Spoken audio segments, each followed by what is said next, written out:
Welcome to Saturday's Warrior, where we talk all things BYU, and we are your official BYU channel for the College Huddle, the largest fan-led college sports podcast community. I'm Trevor, and I have with me the man who has now watched that play every hour on the hour since it happened, Adam. Nonstop.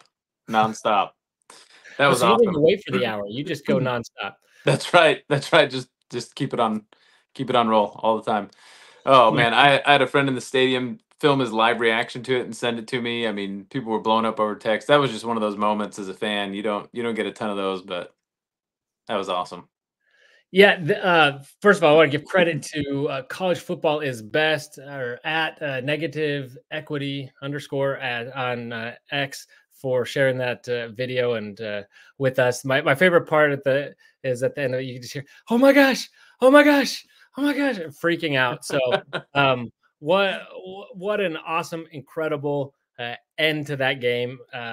Seriously, now 2 years in a row, really coming down to the wire between these two teams. So it kind of sense maybe a fun rivalry a brewing here. But before we get started, thank you for joining us today. We are going to break down this wild BYU Oklahoma State game and then preview the BYU matchup with UCF for week 9, and then go ahead and make our Big 12 picks, as well as talk about our power rankings. And if this is your first time joining us, please like the video, and well, everyone, you should like the video and then subscribe to the channel. Make sure so you can catch all of our content throughout the week. Later on this week, we will be doing a collab with the Knighted Ones podcast, a UCF focused podcast from the College Huddle, to help us break down that matchup and what we should be looking for there, as well as our Saturday's night live reactions after the game, where we get on and do fan interactions, chats and everything, answer questions and go through and break down the game. So anyway, Adam, this is, as you mentioned, it doesn't happen very often. And I had a, where'd it go? Tweet here talking about how frequently this has happened. I should have had this. I do have it queued up here somewhere. Here we go. So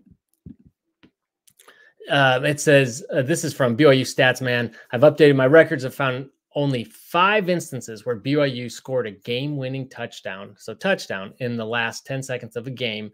And Adam, we've only been alive for 3 of those. And I reckon you remember exactly where you were for all 3 of them. Absolutely. Can't forget those. Yeah, unforgettable moments, man. They're just, it's in part why you're a college football fan, to see that moment, to see your team pull it out in the last seconds.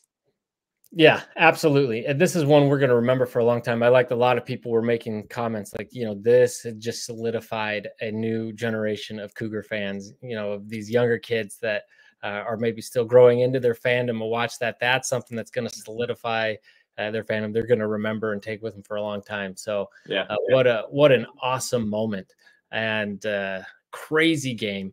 I want to know, what was your confidence level after Oklahoma State scored that go-ahead touchdown that BYU could come back and win the game? Yeah, I went and I poured myself a bowl of cereal, and I started to ice my foot from an injury earlier in the day, and just sat back and said, I'm ready to watch us lose the game. My confidence level was which in reality, the offense had played nearly flawless in the second half. They played really great football, and so I should have had at least a bit more confidence in them.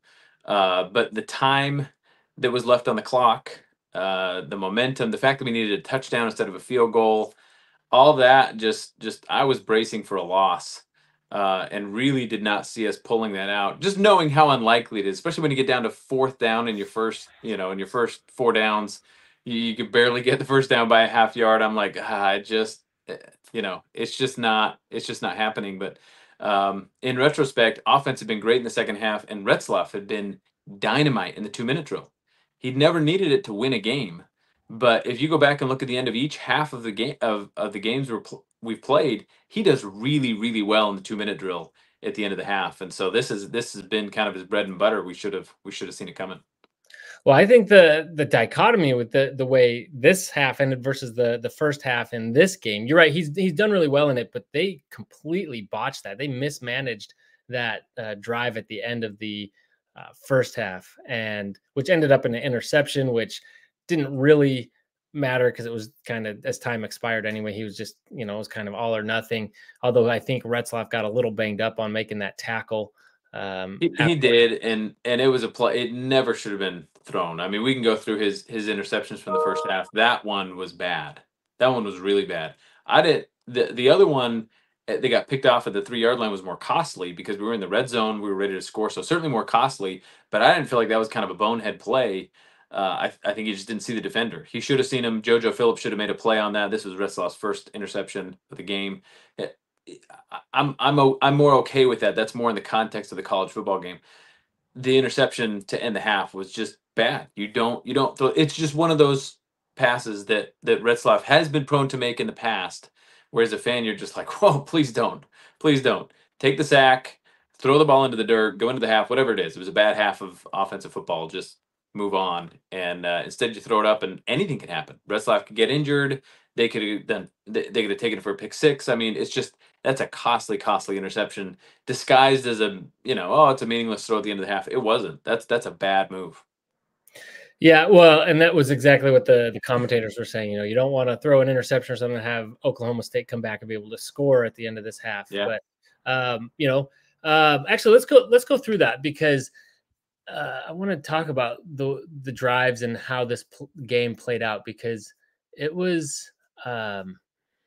I forgot so much, but I went back today and watched highlights of the rest of the game, and there was a lot that I was like, "Oh yeah, these are big moments or notable moments that have just completely been overshadowed by the way that game ended." But it was exciting, and BYU certainly ran into some challenges there in the first half. The 3 interceptions. One was a trick play that probably got a little too cute, and was a terrible, dead duck. It just lobbed. It was up there forever. Yeah, and you could argue PI on it, but you could argue PI on it. I was disappointed they didn't call that, and I didn't mind the play call. I heard a lot of criticism around the play call at that stage in the game. I don't mind the play call. Your running game's working well. That's the right time for a trick play. What I do criticize A-Rod on is that Ropati was the one to throw it. He looked like he had no idea what he was doing back there. He had no zip on the ball. If you're going to have someone throw that, it doesn't have to be Parker Kingston every time, but it's got to be someone who can make a decision back there whether to throw it or not. And if they are going to throw it, it can't be this high lame duck throw. It was just the personnel seemed off. Even though I was okay with the call, I like the call, but it's got to be someone who recognizes, this throw is not there. I mean, he was supposed to go to Lassiter, who was blanketed either way before he got pushed down. So I didn't like the personnel that ran that. I didn't mind the call itself. Yeah, well, I guess that was my point. Is the personnel just trying to overthink, and I think that was the misdirection, as we haven't seen it done with Ropati before, and so that was probably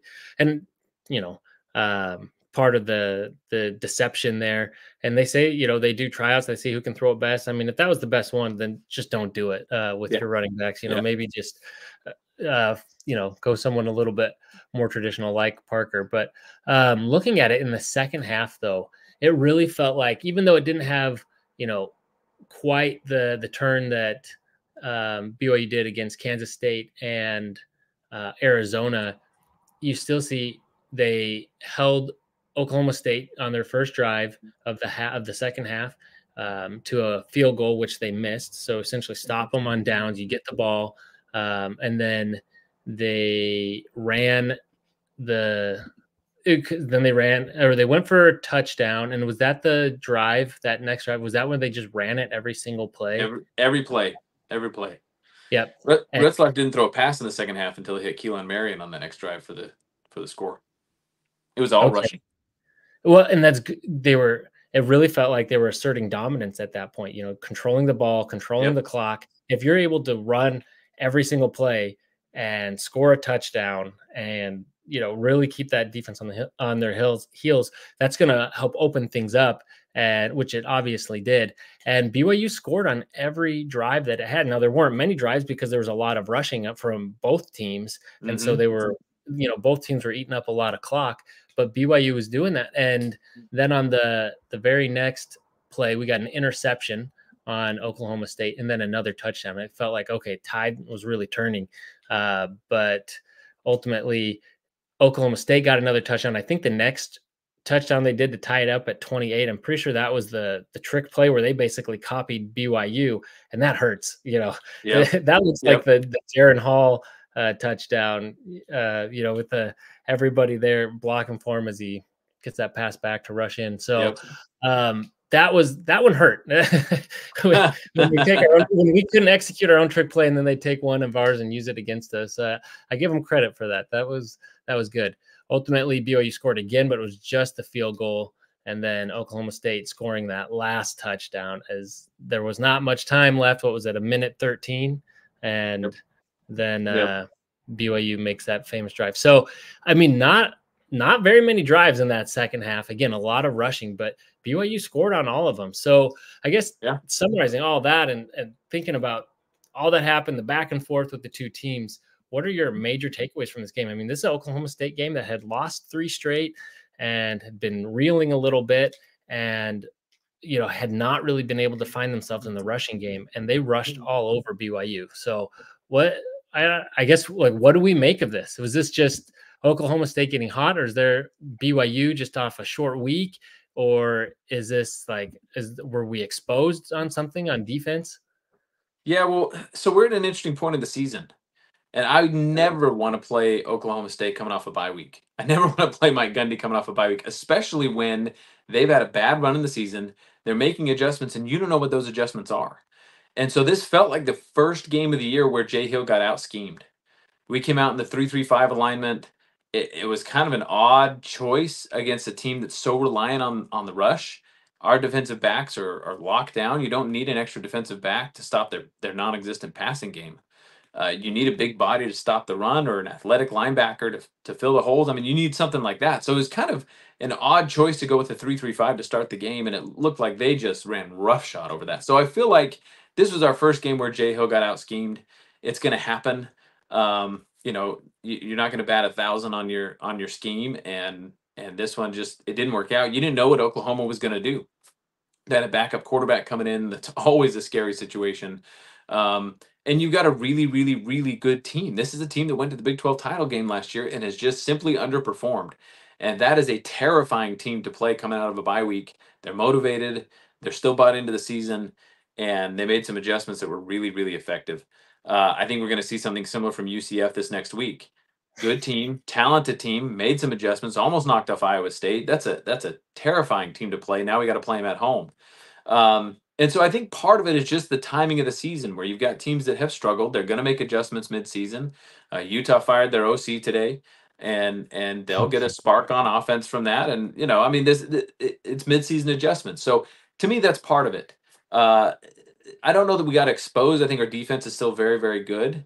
But we give up a lot of third downs. We don't get them off the field, so that's an issue. If you look on the offensive side of the ball, we established the run in a great way. I mean, that was fantastic. Whether or not Oklahoma State has a good run defense or not, we haven't been able to do that in a long time.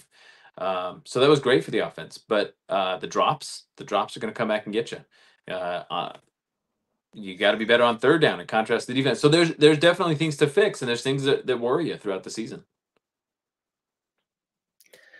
Yeah, you mentioned next week, and so we play. So I've watched a little bit of a lot of Big 12 games. I've rarely sat down and been able to really watch one to really get a sense of who they are. I watched the highlights and things, but I watched enough of this UCF Iowa State game that RJ Harvey, that was a name that stood out to me. That was a player that, looking at it now, he rushed for 196 yards. And then Ja'Cory Brown, who is their backup quarterback, we talked about this. All these other teams in the Big 12 are switching up their QBs, and yet Retzlaff keeps going. But Ja'Cory Brown ran for 154. So we know Jake can run it, but that is very deadly because BYU has, it seems like every quarterback looks like a rushing quarterback against BYU. Even Alan Bowman rushed for a first down against us, and Garrett Rangel, before he went out, he was, 77 yards. And I don't know if he's the most mobile quarterback, but he certainly gave them an added. He was fast. Yeah. And he gave him that added element. It didn't help that our defense was kind of uncharacteristically taking some bad angles, getting sucked in on some of those plays, and giving the edge to these runners to get around. Mhm. But yeah, so that that makes me nervous because I mean Ollie Gordon made me nervous, but he'd been kind of shut down all year and not really been able to have that success and got going. Now you look at this UCF team and Iowa State. I mean, and that's another crazy thing. They ended up with the exact same score and basically the same situation in that game as our game. It was just wild. Yeah. I mean, Iowa Yeah. State had more time on the clock, but they got the ball back and they went down and they scored a touchdown. And UCF had a little bit more time to try to do something with it, but also to no avail. So wild the parallels there that we've seen between BYU and Iowa State this year. Yeah.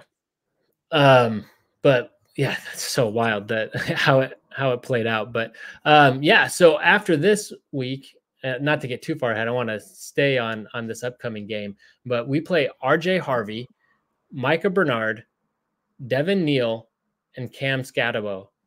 Sorry. And I don't think Houston has anybody to worry about. Not of But that caliber.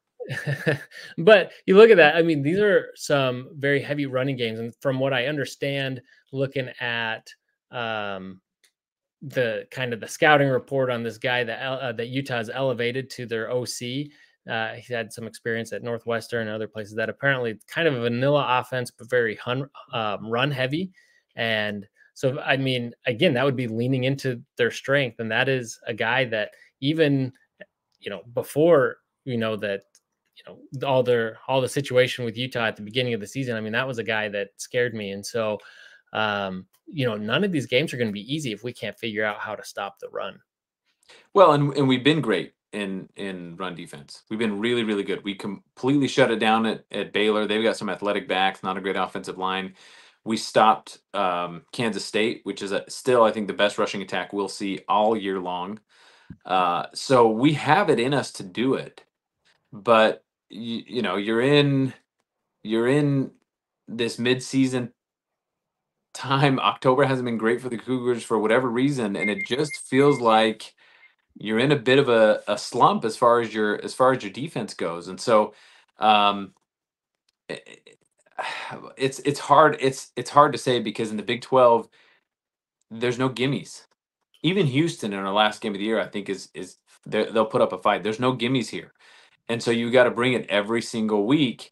And that's tough to do. That's why an undefeated season is so rare because you have weeks where it just for whatever reason the planning, the scheme's wrong, your mindset's wrong, you're tired, you can't keep up with the grind of the season, whatever it is, you come in just a little off your game and bam, that's all it takes.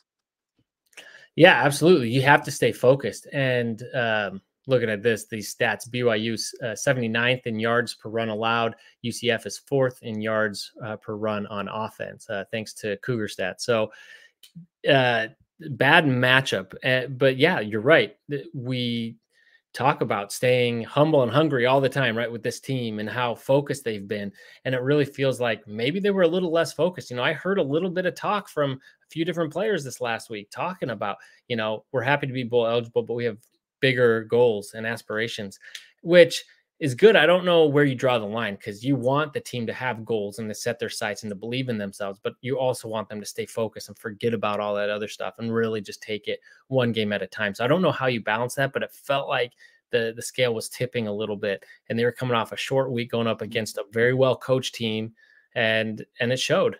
Yeah, yeah. I don't want to hear a word about the playoff. I don't want to hear a word about the Big 12 championship game.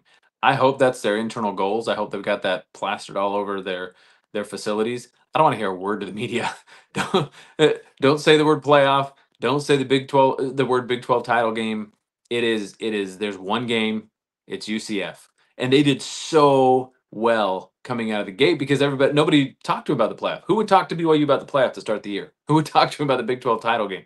You wanted to talk to him about bowl eligibility and can you win 4 games? And and so now all of a sudden we're 11th in the country, we're 7-0.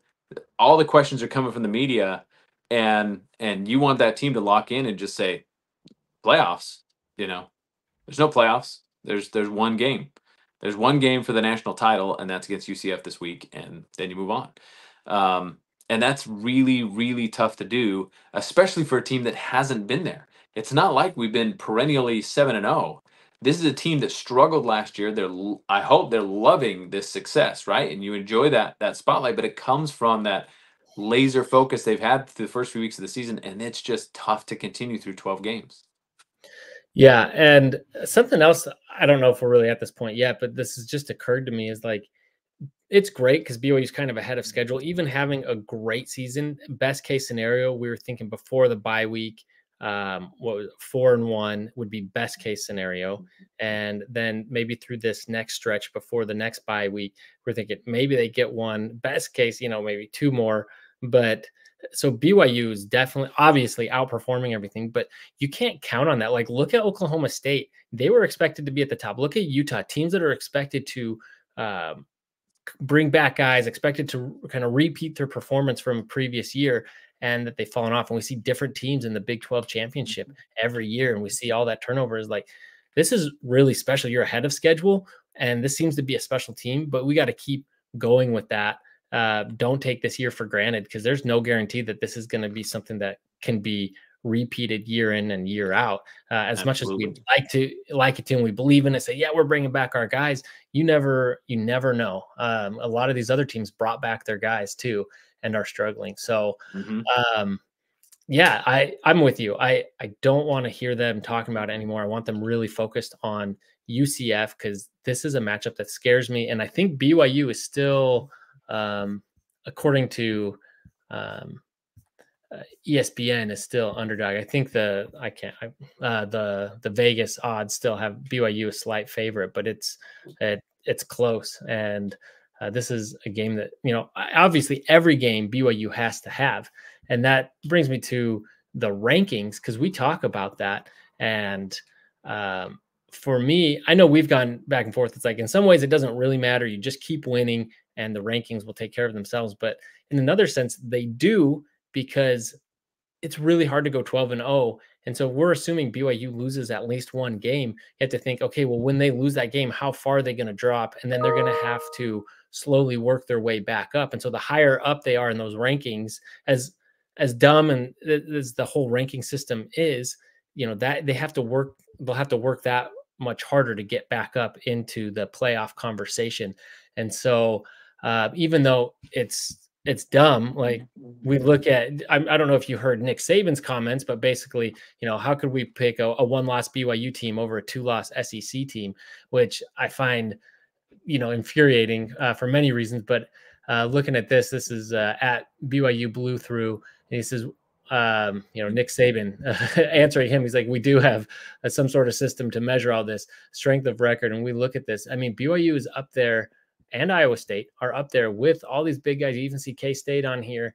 And look what BYU has accomplished. Now, their strength of schedule gets, a little easier as we go on. But looking at what they've accomplished is really special, but they're not getting that credit. And I love this from Bearcat Matt, a Cincy fan, but he says, answering Barstool Big 12 on why BYU shouldn't be in the top 10, because they don't have enough quality losses, just like Notre Dame or Alabama. Well, I think Bama's behind now, but these other teams that don't have quality losses.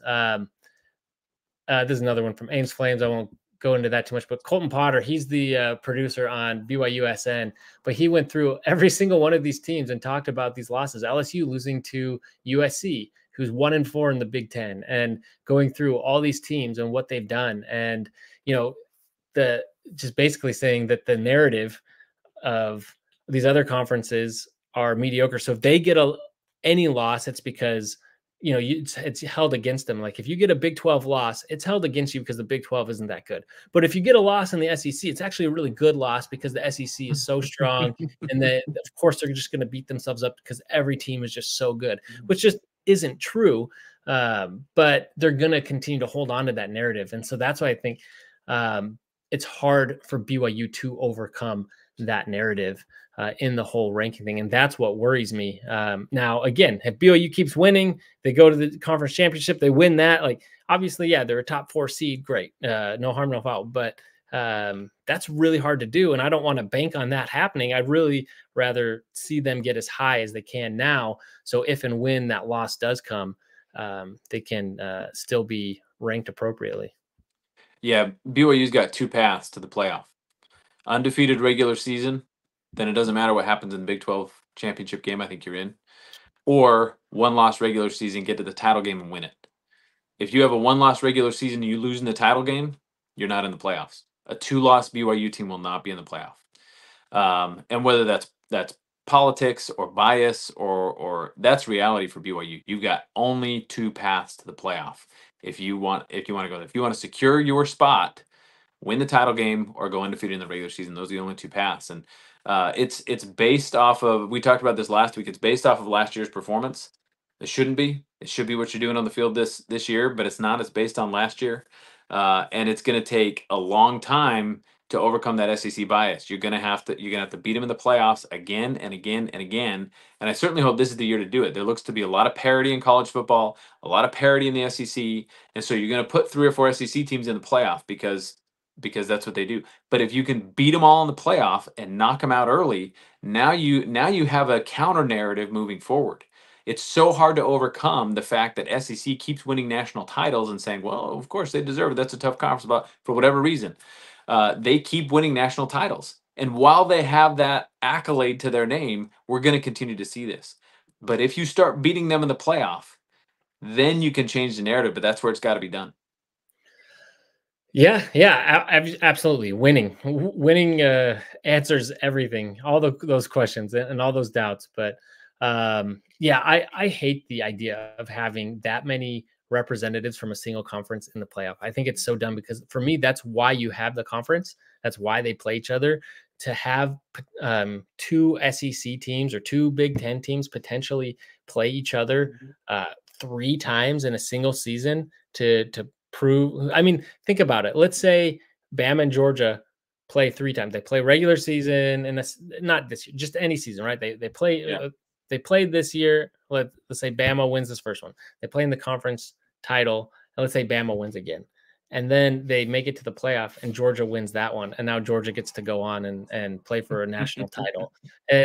What sense does that make? Bama's won 2 of 3, but Georgia, because they won that last one, gets to go in. So for me, I'm like, that's why we have conference play. That's why I prefer smaller conferences. Find the best teams from those conferences, put them in the playoff, and then let the different conferences duke it out with their best teams. Not send, a quarter of your conference there to play for a championship.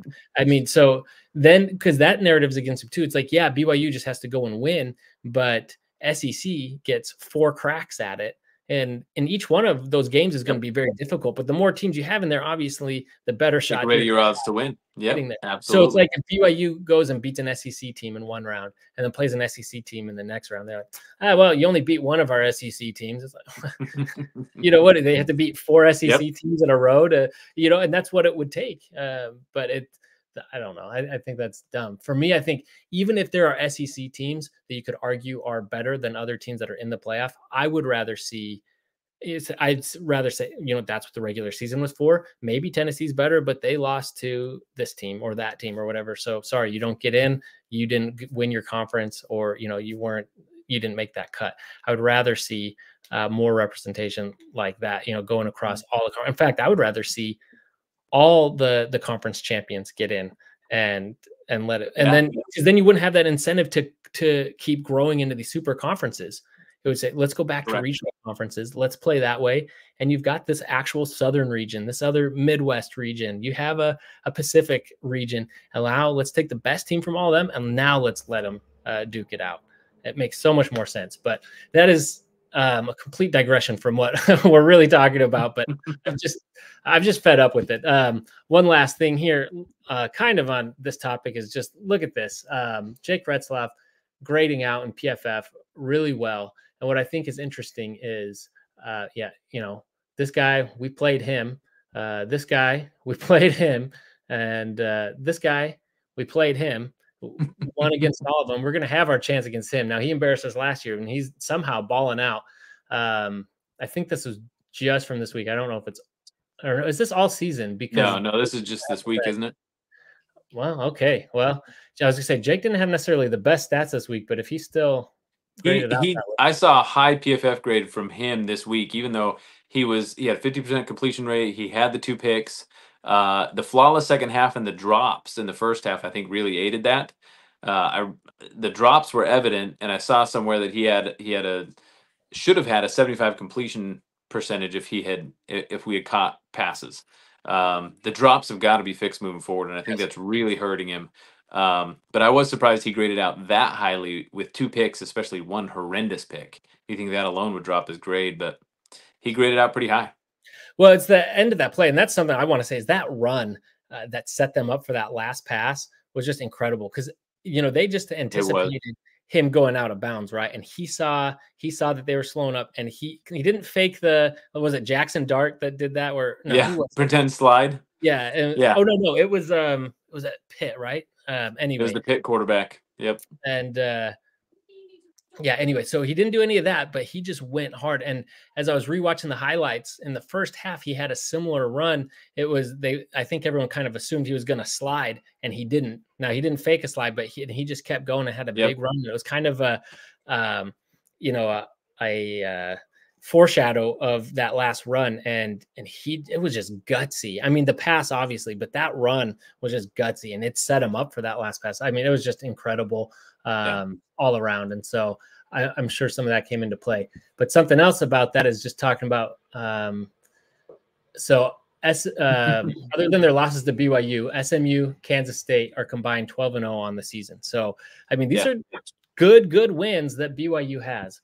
But again, let's move on then away from that and get into actually, let's go ahead and do you want to do power rankings or picks? You want to do power rankings? Let's do power rankings. Yeah, let's jump into those. Okay, so let me get this set up here. But why don't you, while I get this queued up, why don't you tell me what kind of your thought process or your thoughts on the overall conference so far are? Well, I mean, it's a traditional Big 12 season where it gets flipped on its head and the unexpected happens. I'd say Kansas State is the only team that is fulfilling expectations. Everyone else is either obliterating expectations in the positive or really, really underperforming. Case in point, Utah. It's just been a bad 3 games for Utah. Firing their offensive coordinator. I saw somebody comment online that they're not going to reveal who their new offensive coordinator is until just before game time to give them an advantage. I just feel bad for that fan base, maybe more than I should. But it's a bad year for a team that was going to come in and beat up on the Big 12 and show them who's boss. And that if they could learn a little grace in entering a new conference, I think it would have done them some well right now because everybody's just enjoying the fact that they're losing. Utah's falling on hard times. Since you mentioned Utah, I guess we can work our way up to the top here. We start at the bottom. I saw a similar thing on Twitter. It was a Utah fan saying something like, "Man, we are down so hard that even BYU fans feel bad for us." Like it seems like BYU fans have even like kind of reeled back on the trash talking a little bit because it's just not even fun. It's just so pathetic of a fan base right now, which is why I put them at last. Not necessarily because I think they're the last team in terms of quality, although they're certainly reeling. When you start firing coaching staff members and things mid-season, they just seem to be down extremely low. I expect them to still get some more wins this season, and I think they'll come back up the power rankings, but they are low. I mean, not being able to score points on TCU is really saying something about your offense. So I mean, so far it seems like everyone's been able to put up some points, even Stanford. So Houston, on the other hand, they lost their chance to beat up on another bottom dweller in the conference against Kansas. So I have them right there. West Virginia is another one who's just struggling. That fan base is just really feeling it. You can feel like they feel like they have a lot of the pieces there. It's just not coming And together. I don't see Devin Neal, unfortunately, or excuse me, I don't see their coach's name slipped my mind. I don't see him making it out of the season, unfortunately. Um, and especially the comments about are the fans having fun at the game? Well, then they should show up. I mean, they will not forget that. And so he's doing himself no favors. And West Virginia's in a tough spot. I don't have them quite as low as you, but definitely trending down. They are trending down, and it's a fan base that's just reeling right now. Oklahoma State is another one that had high aspirations. Again, I think they're pretty good. You look at the teams they've played over this stretch. Actually, let's look at that real quick because they play. Well, actually, no, I guess it hasn't because they lost to West Virginia. But there was Utah, who, say what you will about Utah, they have a good defense, and Oklahoma State just couldn't get things together. Kansas State, very good team. BYU, I mean, they played obviously really tough. We just talked about that. And so they have the pieces there. I think they're another one that will work their way back out of it. But right now, with 4 straight, I think they've lost every conference game so far. At least they have an SEC win in their hat, but which should count for a lot, right? Because the SEC counts it for a lot. So but they're all good losses there. So yeah. I mean, I think that's fair. On the next tier, I mean, I think we're pretty similar in this next regard. Kansas, I moved them up because they finally got that win. I did call that. They felt delivered like for you finally. Justified your faith in them. I don't know if I'm gonna do it again going forward, but I felt like they had a win in them this season, and that was their best shot. TCU, I mean, they beat Utah, but it didn't look great. Yeah, Is it yeah. I mean, it is a win, but is it one you can really feel real great about at this point? Well, not if it's against Utah, but any win for TCU is a positive, and that's why I put them above West Virginia in my rankings because they needed a win. I mean, they needed something. I don't have them quite as low as Kansas. I'm still not. I think Kansas is going to struggle, but I wanted to recognize TCU's win up there, and I dropped Arizona pretty far because that's another program that's just surprisingly fallen on hard times. You talk about sky high expectations, just crashing down to earth.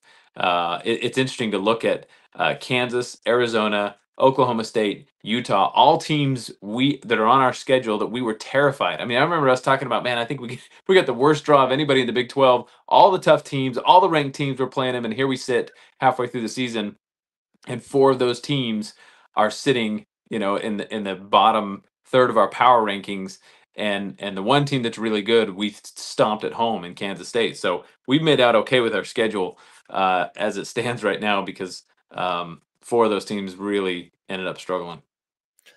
Yeah.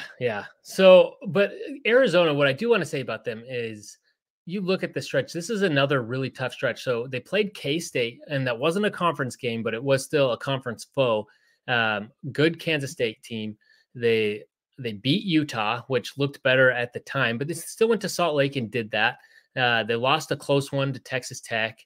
They lost to BYU, and then they got throttled by Colorado this last week. But those are all, if you look at those teams, those are all in those top 2 rows for both of us in the power rankings. Like those are the top of the conference. So their schedule gets easier theoretically going forward. None of these games are easy, but it definitely lightens up a little bit. And so I think Arizona has the talent to put it together to kind of come out of that. Now, both of us have them behind Arizona State because so far Arizona State is at least 1, even though you're starting to see some cracks in that. I'm thinking, their schedule has been a little bit lighter, that maybe, they're definitely a good team, but are they, going to be at the end of the season one of those teams that in the top of the conference? And I just don't think so. Well, they need their starting quarterback back. I mean, that's right. Without Levitt, I don't think they're in the top half of the conference. With Levitt, they're just in the top half of the conference. To your point, they haven't played a tough schedule, and so they need to prove they can beat tougher teams. They're way better than last year, where they were the bottom dweller in the conference. So certainly steps forward, but I think they're still a year away from really vying for some big wins against some tough teams in the conference. Absolutely. So let's get to these last teams. So the only major difference that we have, I think, between all of this is UCF. So how come you have them so low? They got to win. They got to pull out a win for me to move them up in the power rankings. I'm not like the SEC. I don't take quality losses. It doesn't, right? They competed against one of the best teams in the Big 12, took them down to the wire, could have won the game. But they are on also a really tough skid. Lost to Florida, a game I really think they should have won and needed to win to represent our conference. I was disappointed. The Big 12 needs to beat SEC teams when you get a shot, and that was a shot against a Florida team, an in-state rival, and they flubbed it. And then they go out and they almost beat Iowa State. Made some of those mid-season changes, just like Oklahoma State. So yeah, they looked way better in that game. But until they can get that victory, I can't move them up in the power rankings, even though they scare me. Yeah, and maybe that was my own personal bias. I think they're a top half of the league uh, team right now. I don't know. We'll see at the end of the season. They could be right now, maybe not. It's just there's a lot of teams that are floating around right there in that middle that have that potential that are trying to get out of it. A lot of teams that are skidding right now. And so for me, maybe it's my personal bias because I'm scared because we played them this week, showing through. But these top 7 teams, I think we're nearly identical on. I told you not to sleep on Baylor. I kept telling you Baylor had something to them. I was finally proven right. They were another one that had a really tough schedule, and they were playing competitively against those teams. They finally came out and beat very thoroughly and showed with I don't know where all that offense came from, but in Texas Tech. So Texas Tech is another one that we've been saying like they look really good. They've turned the corner, but are they going to are they going to be able to continue that? Or are we going to be surprised? Are they going to continue to have ups and downs? And that was definitely not great. I would say that was a down. Yeah. Yeah, that's tough for Texas Tech. And their defense has been the issue all year long. They can score like crazy, but they need a defense that that can keep them in games like that, because Baylor just ran all over them. And an ugly game for Tech. And great to see that from Baylor. I hope Dave Aranda can win enough to keep his job down there, and they can really show some progress. It's fun to see them do well. So I like the step forward by Baylor. They've got to keep it up. But I did notice we flopped Colorado and Cincy. I jumped on the Cincy bandwagon big time. And because of Colorado's close loss to Kansas State, I can't quite put them up there. I feel like just on a power ranking, on a trajectory standpoint, Cincy's on the move. They've had some impressive victories. The one loss in conference play, and they could be a factor. Going down the stretch, I was watching their game thinking, I hope they don't schedule us against Cincy next year, because Sorsby and Kiner are back, and they are a potent 1-2 punch. Or you assume they're back anyway in the transfer portal area. Who knows? But that's a good team. That's a good program up there, and they looked sharp. Yeah, they did. I think again. Oh, we do have Cincy next year at Cincy too. So maybe we can road trip to that one. But yeah, I still think I want to see a little bit more from Cincy. I don't ding Colorado too much for that loss against a very good K-State game. So, but other than that, I think, and it's all the same arguments. I still think BYU has had a better resume than Iowa State to date. So even though Iowa State's ranked higher by the polls, I think BYU's done more. Now now it kind of switches down the stretch. BYU's schedule lightens up a little bit. Iowa State's gets a little bit tougher. So they have a chance based on how they do to swap that with BYU. But for now, I think BYU still, in my completely biased opinion, deserves that spot. So, and I think most BYU fans would agree with that. So now let's move on real quick here to our picks and here is this oops. I think there were some technical difficulties here. Oh, there were animations on here that I had forgotten about. So basically though, we talked about this earlier. I called it with Kansas. I felt like they had one good win in them this year at least, and they finally proved me right. And we were both way wrong about Texas Tech. But Yeah. No more um, faith in Houston. Sorry, Houston. I threw you a it's bone.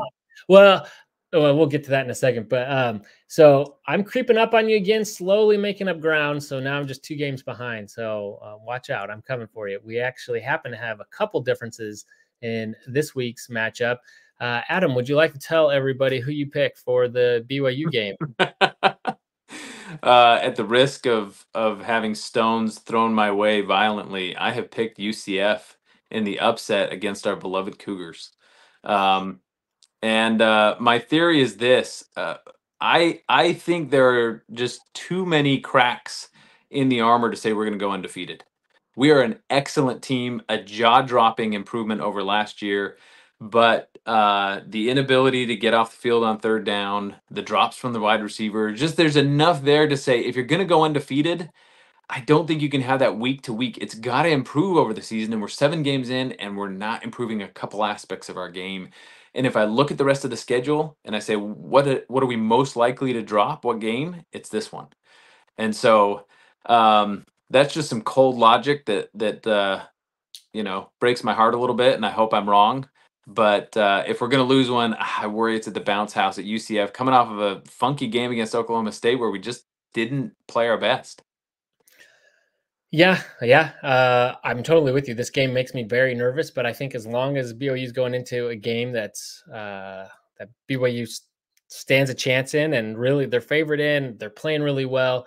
I'm not going to pick against them, even though I'm very nervous about this game. I got to keep going with the Cougs as long as they're playing as well as they are, and they're still 7-0. So the next matchup, I think both of us have Texas Tech bouncing back against TCU. Big So time. TCU got a win, but it was against a reeling Utah team. I still think Tech is the better team there. TCU still got a bit to figure out.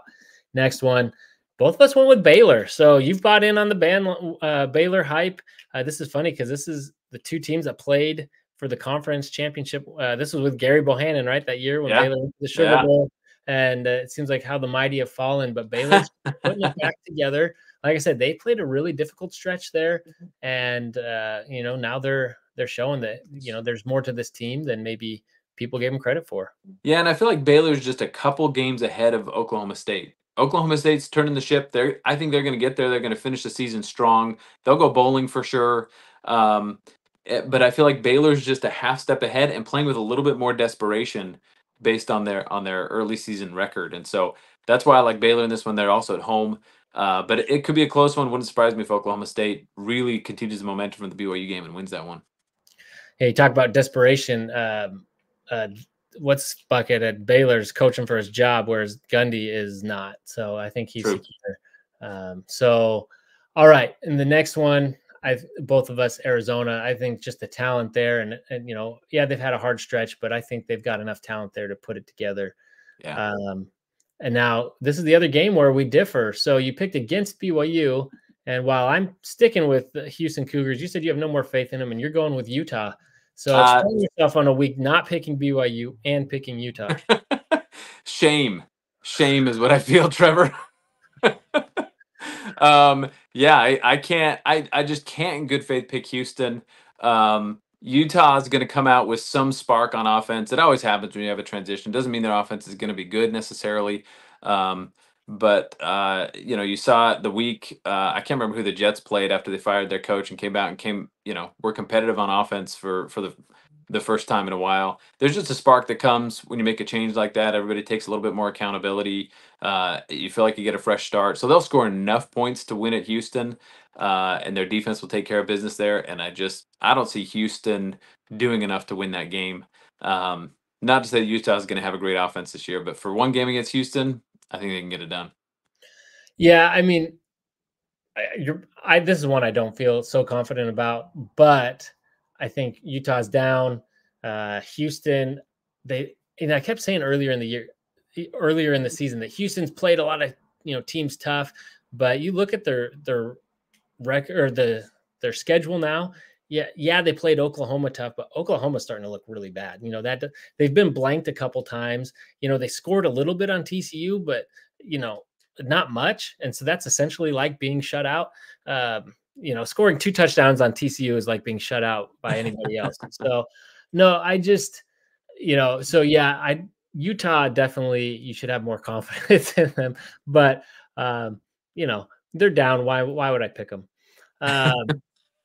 And even though you're staying on the Baylor bandwagon, the Cincy bandwagon, you're getting off the Kansas bandwagon here. Or I guess you never got on. And you're staying with State. No, I have not picked Kansas in a long time. I'm certainly not going to pick this game to start. They're going to run into a buzzsaw at Kansas State, who I think will go undefeated the rest of the year until the Big 12 championship game. Kansas State is quality team. I can't wait for the Kansas State Iowa State game. That's going to be a good one, but that's getting ahead of ourselves. Very good one. That and could be a crucial one for BYU. To get into the oh my goodness.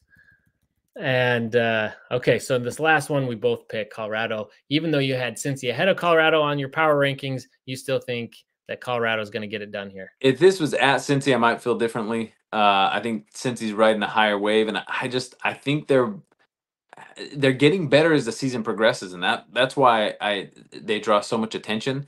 I think this is going to be closer than most people think. But Colorado's at home; they are laser focused. Really impressed me their good loss to Kansas State, and I think the being at home will prove the difference for them against Cincinnati. All right. Well, there you have it. So there's our picks. We're pretty much in lockstep, except I'm a BYU fan and Adam is not. So that is really the only difference here. So, all right. Well, thank you for watching. That's it for us today. Go back and watch the end of that Oklahoma State game a few more times and enjoy it because we got a big one this weekend. But Adam, thanks for all your insights today. If you haven't already, please go ahead and like this video, subscribe to the channel, and as always, go Cougs. Go Cougs. Okay. Go Cougs. You're still in. They'll do it. They're gonna win it. They're gonna prove me wrong.